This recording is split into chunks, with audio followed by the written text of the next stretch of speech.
Hello and welcome to the next episode of Let's Talk Security Testing, the podcast where we deep dive into all things security testing. My name is Ben Armstrong. And I'm Tom Ballin. And today we're going to dive into the evolution of automated testing. And where better to start with a conversation about evolution than right at the beginning. So, Tom, why don't you take us through what you understand to be the evolution as far back as you could possibly go? Right, as far back as we could possibly go. I think we could probably go back about as far as 1960, 1965, I think it was, when security testing first started to be a thing. Effectively, people found that there were some weaknesses in the ways that you authenticated with these time-shared computer systems, and you could log into these systems when you weren't supposed to be able to. And there was a conference about it, people had conversations, and that sort of instigated people starting to think they should start doing some more probing into these systems. And most of these systems lived inside universities, so it became one of those sort of projects that the university students and researchers started looking into, and effectively they started scripting up ways to be able to test across a broad range of different systems. And so I think that probably constitutes the first scanners, these automated authentication testing and probing systems. And effectively, automated scanning technologies grew from there. So where, first of all, authentication testing was a nice and easy and straightforward one, the next thing that people started to be able to do was look at network discovery, trying to scan and find what assets were out there. People introduced port scanners and tried to catalogue what the estate actually started to look like, and then spread out into more different services, and people started to look at various different ways that you could be able to fingerprint services and enumerate them and figure out exactly what it was, what the attack surface was that you might then be able to perform some manual testing against. Some of the first scanners that came into effect after that point, some of the first actual vulnerability scanners that came into effect after that point were infrastructure related. It was a natural evolution from port scanning to proper infrastructure vulnerability scanning. And effectively, they just look for versions of software that had known vulnerabilities within them. And over time, over the sort of 20 or 30 years, that grew out into more sophisticated scanner technologies that was actually able to do active exploitation, and they were pulling from things like public databases where hackers and security researchers were publishing these individual modules that says, if you want to compromise this system, this is the script that you do it, and the aggregate of that was this sophisticated vulnerability scanner. Interestingly, open source came before commercial in this. So open source scanners and aggregate frameworks of different exploits was the precursor to what we have now, which is a much more mature, what we call vulnerability management landscape, right? Where you have these expensive commercial off-the-shelf tools that are able to find all of these different technologies. But they grew out from this original way of being able to automate some of the more boring elements of a security test. That makes sense. And if we're talking about when tools became sort of mainstream, or when security testing became mainstream, because I guess the two run in parallel, what are some of the sort of notable tools that you can think of that really changed the game when they came out and released? And most of these things start in their infancy with individual researchers, and then they go on to become commercial tools. But go on, give us a couple of your personal favourites. Well, I think most of the people who get into security testing start off just doing it as a hobby in their spare time. So typically it is those open source free versions of tools that people really cut their teeth on. Like, three of the tools that I personally started off using were Metasploit Framework, which again is just an aggregated combination of different exploits, and there are also some additional tools within there, but effectively it's just a very, very large list of different exploits for different technologies, and that has been adopted and turned into. There is a commercial scanner that's available for it now, but the framework is still alive and strong and used by security testers pretty much every day that they're doing infrastructure testing particularly. The second one is ZAP, Z-Attack Proxy. So while a lot of people who are doing this professionally do look at things like Burp Suite, for example, which does have a few friendlier features and a bit more support around it, I'm pretty sure every security researcher who started looking at web application testing started with something like ZAP. It's awesome, right? If you've got no knowledge at all and you're really wanting to learn to begin with, you can just, for free, download it off the internet, and it's like one of the most downloaded, top 10 most downloaded tools on the whole of GitHub, I think. You can type in a URL, you can click go, and it'll come back with a list of potential vulnerabilities. But equally, if you've been doing security testing for 20, 30 years, you've got deep knowledge and deep understanding. You can customize it, you can tune it, you can make it very, very sophisticated in what it's capable of doing. So a low barrier to entry, but a massive opportunity to be able to explore and learn off of the back of what it's able to help support you in doing. And then the third one is OpenVAS. OpenVAS is actually a fork from the same project as a more popular commercial tool, which is Nessus, Tenable's vulnerability scanner. OpenVAS is awesome. It's capable of doing a massive amount of heavy lifting when it comes to finding common vulnerabilities. It's a pain in the neck to install, so lots of people try and avoid it. But if you actually get past that initial barrier and that initial hurdle, then it's as good a tool as any to be able to find infrastructure, specifically vulnerabilities in a typical network security assessment. And why is it that we have so many different tools, right? I appreciate every tool will have comparative tools, and that's just the same in any walk of life. This is 2024. Everything's, you've always got multiple choices for everything. But talk to me about why we have different tools that do completely different things. Yeah, I mean, there's a few things that goes into that. From my perspective, the main reason why I would choose one tool over another is because they work with different technology stacks, right? The industry information technology is vast, right? You've got servers running on Windows and servers running on Linux. You've got infrastructure as code. You've got applications running on various different code bases, from JavaScript to ASP and Java, and all sorts of different ways and shapes that you can build out your different environments. So trying to expect a scanner or automated technology to be one size fits all is unrealistic in that respect. But it also comes down to the way that those tools can be orchestrated themselves. So you've got tools that need a person in order to feed and water them. They need to be fine-tuned, and they can find some brilliant things when they do that, which is great if you've got internal security engineers who are happy to do that, who have the depth of knowledge and the time to be able to actually set those tools up in the way that they need to be set up.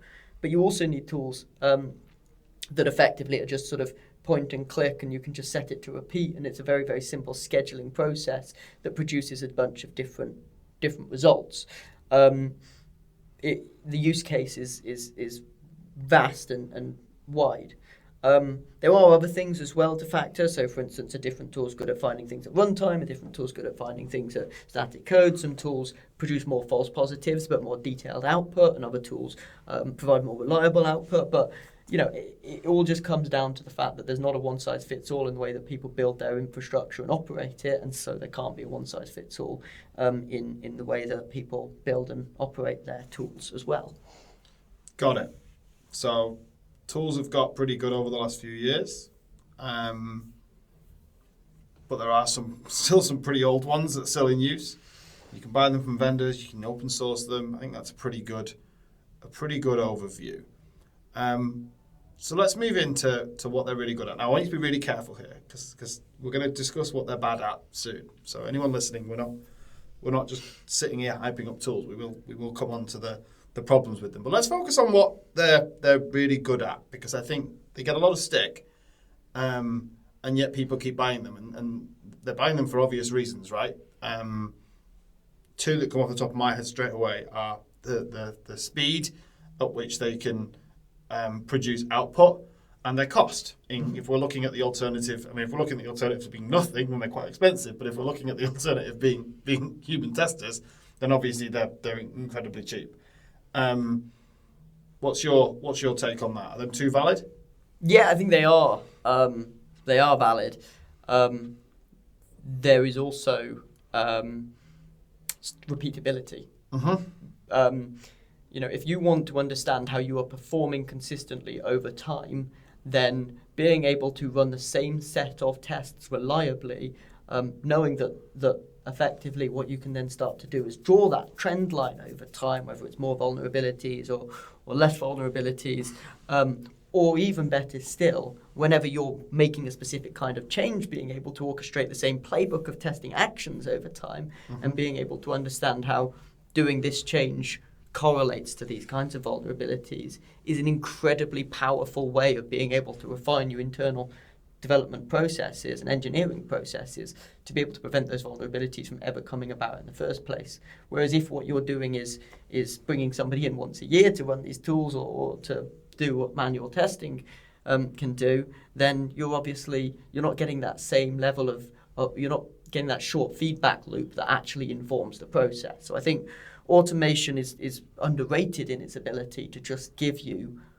consistency in output. Yeah, but see, my problem with this is we talk about automation, we talk about humans, almost as if one's playing rugby and the other's playing cricket, right? Well, that's obviously different to that. That one gets coverage and that one gets depth.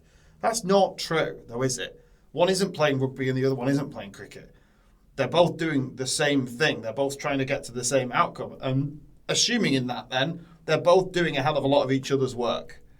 Yeah. So explain to me in a little bit more depth what tools are good at, and does that influence manual testing already, or should it influence how we go about doing manual testing? Yeah, well, it's a Venn diagram. If security testing is one circle, automated tools are one circle and manual testing is another circle, those circles are moving closer and closer together every single year, but it is still a Venn diagram. Look, in terms of the overlap, in most situations, it's obviously more advantageous to have an automated tool finding those things. So classic misconfigurations, things like HTTP security headers, weak cipher suites, unpatched versions of software, even some more sophisticated things like some SQL injection and cross-site scripting vulnerabilities. These are all things that tools are incredibly good at being able to probe systems and finding. With some of those more sophisticated ones, the reason why that overlap is still necessary is because they do sometimes make mistakes. They do sometimes introduce false positives, but they are still able to, if you've got a 100,000 form field application, they are still able to cover that entire application reliably and consistently and find a large variety of those potential security vulnerabilities, even if they do need a little bit of sanity checking and tweaking and teasing out of some of those false positives. In terms of the things that tools can do that humans can't do, I think that is the main thing, right? That is why tools don't just sit inside the circle of manual testing, is because tools can get a level of coverage across massive ecosystems in a way that even if you gave a person or 1,000 people all of the time in the world, you couldn't reliably do, because you can't track and you can't manage that sort of a scale of things, and it is a massive scale. People's applications and people's networks are ridiculously big and complicated these days. For those listening, I'm a commercial bod, but 10 years ago, it was clear as day when you were trying to explain the difference between a scanner and a human tester. And anybody that sort of said otherwise effectively didn't really understand the difference between a scanner and a tester, or a human tester. Where are we now? Because if what you're talking about is tools are getting better and better and better, assuming they're not getting better at something else other than finding more, better, higher quality vulnerabilities. So I'm assuming what they're then doing, what we're talking about, is automated tools becoming closer and closer to human testers whilst retaining their core competency of speed and coverage.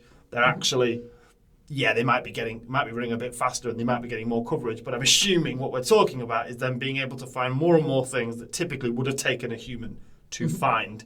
And if that is the case, throw some numbers at me. What are we talking about? Are we saying that tools are better than humans now? Are we saying that they're a lot closer to humans than they used to be? Where are we on that journey? I mean, I'd be reluctant to say one's better or worse because it's different horses for different courses, right? It depends what your end objective is. It depends what the complexity of your environment is and your capacity to be able to deal with the overhead that comes with orchestrating the tools and interpreting the results versus maybe a more refined output that you might get from a person, although equally a person more expensive, so your ability to be able to actually pay for that. But yeah, I mean, the big differentiator between automation and people always used to be the context around how one vulnerability might interact with another, the context around what areas of an application might need to be tested for specific things. The lack of context was a limiting factor to tools being able to compete with people. But these days, that's not as true. You've got attack path mapping, and you've got ASPM, and you've got RASP, for example. These are all ways of being able to identify vulnerabilities that have a deep level of context ingrained into the tools that actually allow them to be able to find things that are much more sophisticated than sometimes people would be able to, where people are limited by the information that they get made available to them. If you talk to an average penetration tester, you'll find out that they're still not provided with a lot of the kinds of pieces of useful nuggets of information that, if they were provided with, would enable them to find these vulnerabilities. But the tools they're ingrained in. They're fed with the change information. They're fed with the code information. They're fed with information at runtime. And so they actually do have this richness of context. It's as a cop-out answer, it depends whether a tool's better than a person's better. But I think you could make a strong argument these days that there are. The reason I think a lot of people are reluctant, or the reason that message I don't think gets out there as much these days, is because the people who are best at judging whether a tool's any good or not are usually security testers. And usually a security tester, when I have a conversation with people and they say, tools can't do this, tools can't do that, tools can't do the other, there's a bit of a defensiveness that goes on there. I'm guilty of it myself. If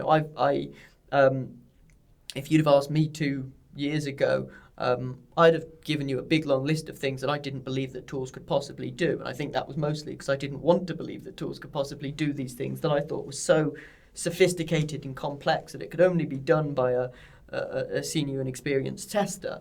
But the reality is that's not the case. People are building these deep, complex and interesting tools that are able to do these things. And that's only going to get more and more true as we move into worlds where things like LLMs and AI capability allow it to even have richer context still. That's a lovely segue on to my the last point I'll make on this section, which is shininess. We haven't spoken about shininess. These things are really easy to market, right? ASPM, CNAP, breach attack simulation, automated validation. I'm sure yourself and all of our listeners have heard these terms. We used to call them vulnerability scanners. Where did that go? And is shininess, or feel free to come up with a better word, a good thing when it comes to the betterment of security testing programs in businesses? Where did it go is, I think a lot of it when the marketing teams got hired with the VC money, you know. Careful what you say now. But no, I think removing the barrier to adoption of these tools has been very, very important. Like I say, the tools started off as scripts that you used by hackers, and they did not have very friendly user interfaces, and they did not seem very appealing to the wide business. You know, it felt like you were a hacker doing hacker things, even if you were using a scanner, and that's great for empowering security testers to feel cool to themselves. But it's really, really bad if what you want is an engineer or a developer to be running one of these tools just in the day-to-day and interacting with it as part of their job.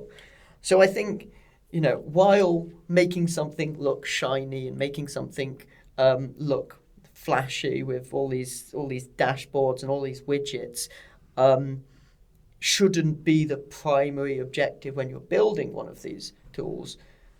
Considering the user and considering how it's going to be accepted by the business is something that in recent years people have started to recognize as being much, much more important when you actually do set out on this journey of creating a security tool.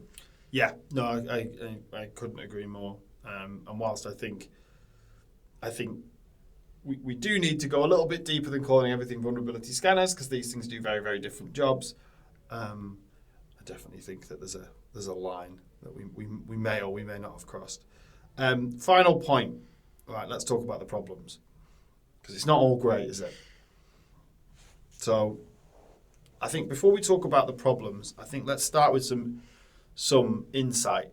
Can you just talk to me about fundamentally why are tools different than humans? Do these tools have a human brain inserted into the server over in California somewhere, or do they work in a different way? And what is that different way? What are the fundamental concepts that sit underneath these tools that provide them the limitations that they have? So yeah, I mean, I think tools don't work in the same way as people. That their approach is different, but equally, one of the biggest differences between what a good security assessment tool or otherwise and what a good and a bad security assessment is the ability to be able to understand or interpret what the output means for the wider business. You can find SQL injection vulnerabilities until your fingers are exhausted, but if you're not able to communicate that SQL injection vulnerability jeopardizes personally identifiable information or intellectual property in some way, then the value of knowing that exists is diminished. So, one of the best things to do at the end of any security assessment with a person is to sit down with the customer and say, here's what I found, help me understand what it means. And tools don't do that. Equally, people, like I say, going back to what I said earlier, what they're not very good at is being able to analyze massive, complex systems with a very, very large volume of data. Tools are able to do that. So scale, tools are brilliant at. Context, tools are getting better at, but they still aren't able to do all of the same rationalizing. I think, that's it. Not even context, it's rationalizing. So what they're doing effectively is they are pre-programmed to attempt to make something. Let's talk about web app. Let's make an input field do a bunch of things, and then when the expected output does or doesn't happen, then it flags that up as an issue. But it's largely rules based. So it's looking for vulnerabilities in the confines of the person that built the tools, whatever the tool's programmed to look for. It's not going to think beyond what it is programmed to think. Yeah, it's positive and negative test cases usually. If something is as binary as it is there or it is not there, then tools are usually pretty good at being able to find it. But if something's as complex as saying, what does this information on this screen mean in the in the context of the organization. You know, is this error message valuable to me because it tells me it tells me the inner workings of the business and the business processes.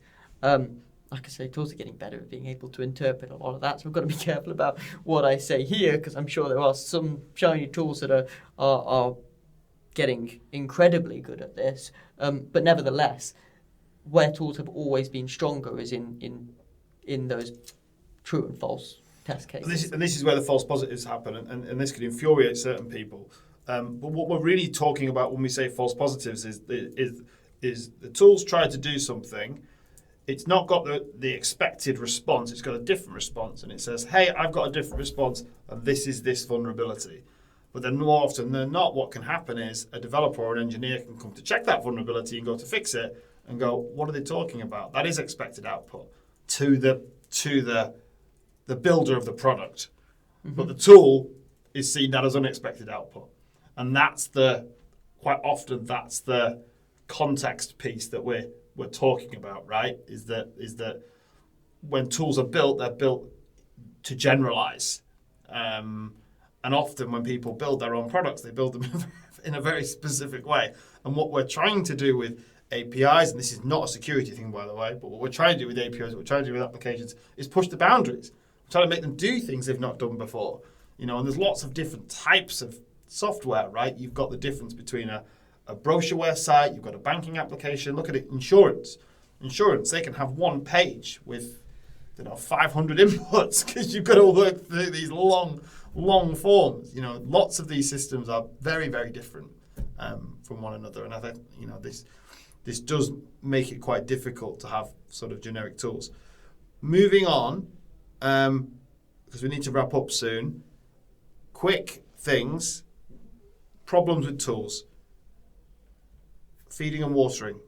What sort of how labour intensive are tools, and is it just a buy it and no longer need humans?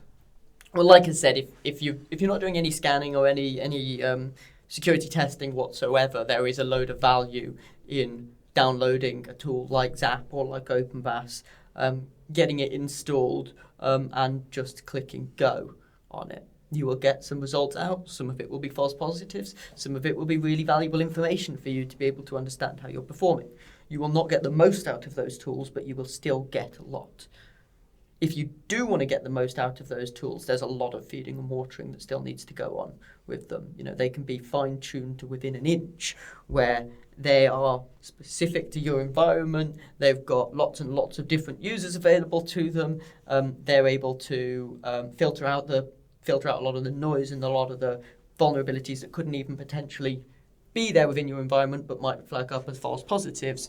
And then once you've got them into that state, coming back to them and correcting them as you make changes to your environment as well is going to be necessary in order to keep them operating effectively, right? Because the tools are moving in terms of the things they can detect, and your environment's moving in terms of the features and the functionality and whatever else it might be that actually needs to be tested. So keeping them up to date can be a lot of hassle, but there is also value in just bringing them in their most foundational form. And so finally, just to wrap up, let's get this closed out. Biggest takeaway. What's my biggest takeaway from today? I think that it's important to understand the strength of tools and the limitations of tools and use them wisely inside a security testing program. It is not just it's not like it used to be. It's not just a case of, well, that's a vulnerability scanner, that'll scan this, and then I can get a human tester at the end of the year.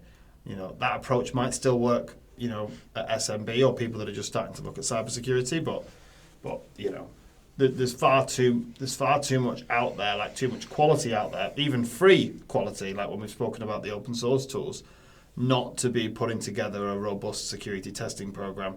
There really isn't anywhere to hide. With a bit of thinking and maybe even a bit of consultancy, you can put together a fairly comprehensive program for very little cost in 2024. And I think, about you? Yeah, I think my takeaway is, as a sort of tabletop exercise, there is value in drawing out that Venn diagram of things that you believe that you have tools or could introduce tools to be able to cover in terms of your security testing requirements, and then the things that you don't believe that tools could be able to cover, the things that you believe that people are able to cover. If you draw that diagram out, you can understand where those gaps are, you can understand where those overlaps are, and hopefully remove some of the reliance on manual testing. Perfect. So for those listening, our next episode that we're going to be releasing next week is going to be about how to maximize the value from human pen testers. That'll be a really, really good one, so make sure not to miss it. And you'll find us on YouTube, Spotify, Amazon Music, and all of your favourite platforms. Catch you next week. Bye now.